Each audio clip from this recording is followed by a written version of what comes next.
नमस्ते प्रणाम दोस्तों, हमारे चैनल पे स्वागत है। आप सब लोगों के लिए बहुत ही प्यारा 15 अगस्त स्पेशल कजरी गीत लेकर आ रहे हैं। आप लोग को जैसा भी लगे कमेंट के माध्यम से बताइएगा। अगर हमारा कजरी गीत अच्छा लगे तो लाइक सब्सक्राइब कमेंट जरूर करिएगा। यह कजरी गीत हमारा फेसबुक और यूट्यूब दोनों जगह पड़ेगा और बहुत ही प्यारा कजरी गीत है। आप लोग कमेंट के माध्यम से ज़रूर बताइएगा कि हमारा गीत कैसा लगा आप लोगों को। चलो देर न करते हुए गीत को सुनाते हैं। आप लोग को जैसा भी लगे अपना आशीर्वाद गाने पर दीजिएगा। हमरे सैया हवे देश के जवान सखी, खेत के किसान सखी ना। हमरे सैया हवे देश के जवान सखी, खेत के किसान सखी ना। जवान सखी ना हो किसान सखी ना, जवान सखी ना हो किसान सखी ना।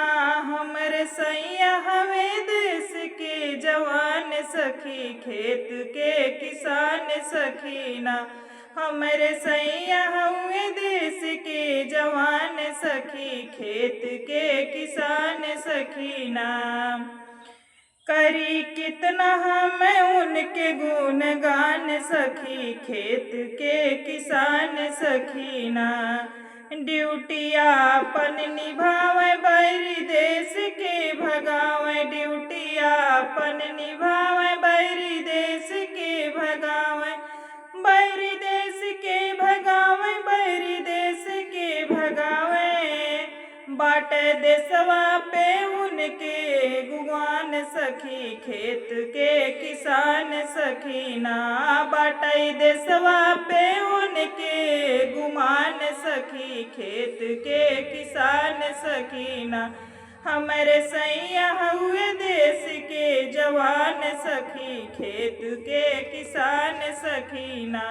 हमरे सैया हुए देश के जवान सखी, खेत के किसान सखी ना। छुट्टी घरे लेके आवे हरवा खेत में चलावे, छुट्टी घरे लेके आवे हरवा खेत में चलावे, हरा खेत में चलावे, हरवा खेत में चलावे। कबहू बोवे गेहूँ कबहू वो तो धान सखी, खेत में किसान सखी ना। कबहू बोवे गेहूँ कबहू वो तो धान सखी, खेत के किसान सखी ना। हमरा सैया हुए देश के जवान सखी, खेत के किसान सखी ना। हमरा सैया हुए देश के जवान सखी, खेत के किसान सखी ना। 15 अगस्त सो आवे देश आजादी मनावे, 15 अगस्त जो आवे देश आजादी 15 अगस्त जो आवे देश में आजादी मनावे, देश आजादी मनावे, देश आजादी मनावे। मिल के गावे सबके साथ राष्ट्रगान सखी, खेत के किसान सखी ना। मिल के गावे सबके साथ राष्ट्रगान सखी, खेत के किसान सखी ना। हमरे सैया हुए देश के जवान सखी, खेत के किसान सखी ना। हमरे सैया हुए देश के जवान सखी, खेत के किसान सखी ना।